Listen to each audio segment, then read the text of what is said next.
Do you guys realize you guys were predestined before the foundations of the world to be conformed into the image of love?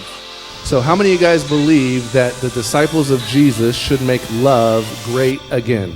You're supposed to walk exactly like Jesus did. We need to give the world an image. This is why he said, follow me. He wouldn't tell you to do it if you couldn't do it. I believe that you don't have to strive to love people. It's the natural fruit of knowing God. And this is why your relationship with God has to become first before anything. We need to stop being sin conscious and start being love and son conscious. You know, when you come into the kingdom, you get delivered, right? What do you get delivered from? You get delivered from you.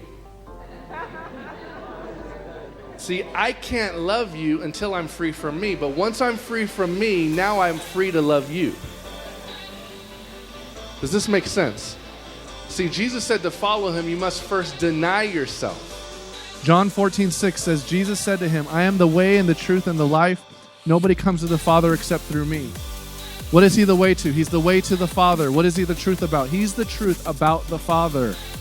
So if you have a belief about Father God that you can't see in the life of Jesus, you have to throw it out of your belief system.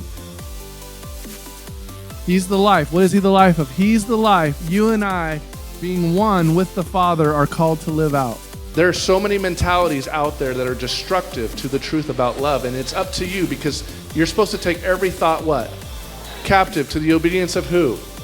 Why? Because he's the exact representation of Father God, and Father God is love. And so this is why you must take every thought captive, because those thoughts will either enslave you or they'll free you. Listen, unforgiveness is never an option if you're a disciple of Jesus. Never an option.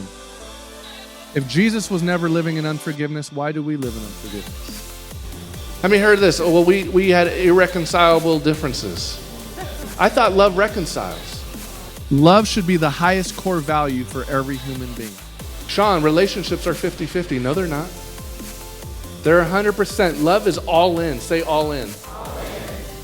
So your identity is immediate, but your maturity is a process. When people tell me, Shawn, they should have known better, my response to you is this: you should have known better, because you're called to be love.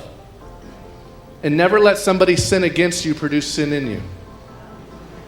Never let somebody's lack of love produce no love in you when you're called to be love. Love doesn't say, I love you if you do this. Love doesn't say, I love you if you do that. Love doesn't say, I love you. Do you love me? See, all of those, there's a selfish root there.